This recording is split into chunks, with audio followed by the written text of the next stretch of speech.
Hey there, pickle peeps! In today's video, we're going to be talking about how to tell if your craft show, festival, event, whatever you were at, was successful or not. Because come on, at the end of the day, that's what we all want is lots of successful shows, right?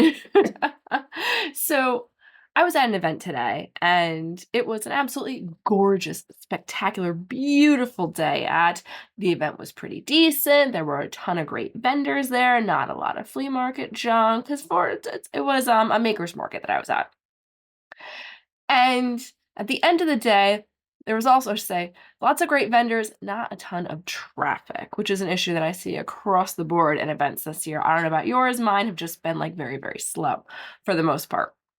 And at the end of the day, I was really bummed. I was running my totals and doing the quick math on it. And I realized, it's like, oh, you know, for what it was, for what I paid for this event, it didn't come out too bad. And that's because I was using the 8 to 10x booth rule.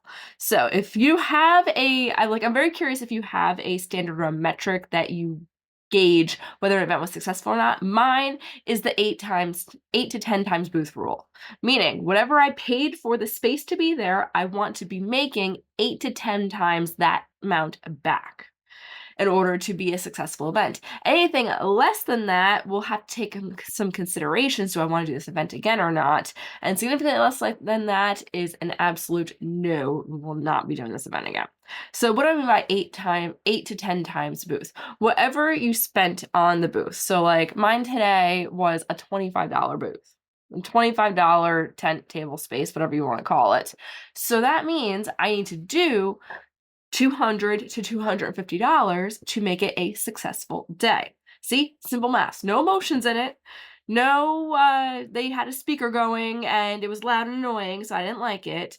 No emotions in it. Really solid, consistent across all events. You're able to tell, was it good or not? Did it meet the amounts that I needed? So, and when I did my quick math on it, we were somewhere around $200. So I'm like, oh, okay. So you know what? It was a better day than I thought it was versus for that $200.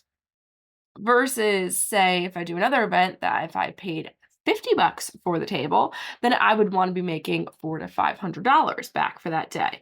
If I have paid $200 for my booth, which plenty of events that I do, I want to be doing $1,600 to $2K back, preferably more than that. But that should be the baseline for me to know it was a successful day.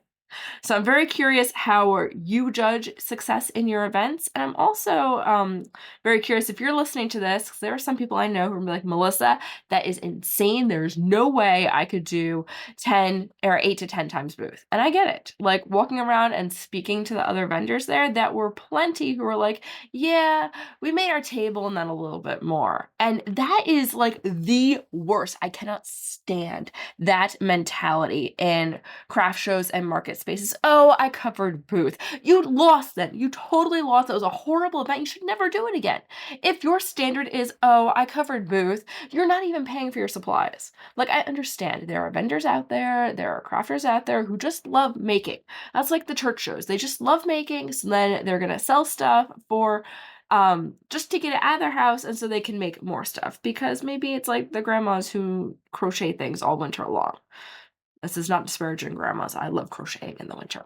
But I don't sell crochet, mostly because I know for how long it takes and how much the supplies are, I'm never getting my money back.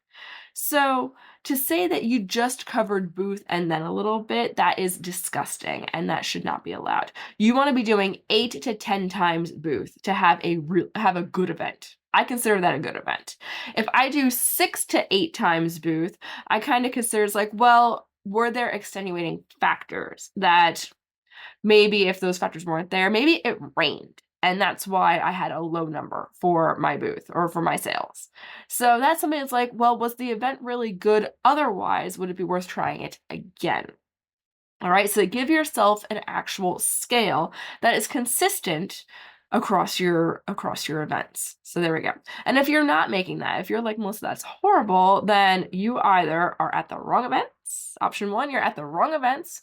So you're not going where people will actually value your products. And you have to try, if you're in the beginning stage, you have to try a ton. And I am constantly trying and reevaluating events for where I should be at. And you know what I settled at? Where my top line events are, where I do the absolute best and people are happy and look forward to giving me money, because those are the kind of events you want, where people are happy and looking forward to giving you money.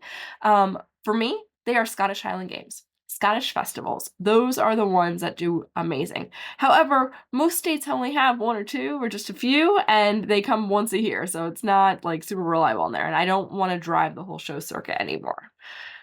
I got rid of that. If you are very, side note, if you are traveling quite a distance to your event, I do know people who set a minimum dollar per mile that they travel to gauge if an event was a success or not. They're like, I need to be making $1.50 for every mile that I travel to get there, or whatnot.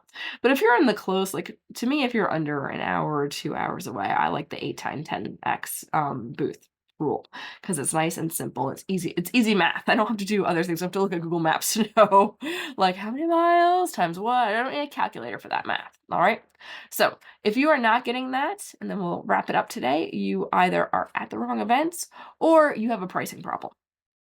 And it could be a combination of both of them.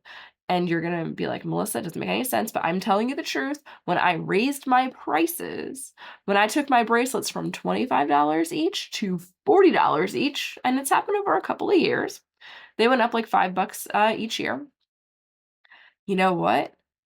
It's a lot easier, or it's a lot happier if I sell 2 bracelets and make $80 versus having to sell 3 or 4 or any of that. Like the math's much, much nicer when you raise your prices, and your product then has higher value. If we put cheap ass prices on our products, people are going to assume they're garbage.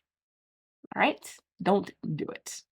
Okay, so I'm curious, how do you measure success at your events? Drop those below. If you like these kinds of videos, this was a bit ranty right here, go ahead and subscribe. We're doing videos every single day through September 5th, and probably a bit longer than that because I'm in a challenge and I almost forgot today.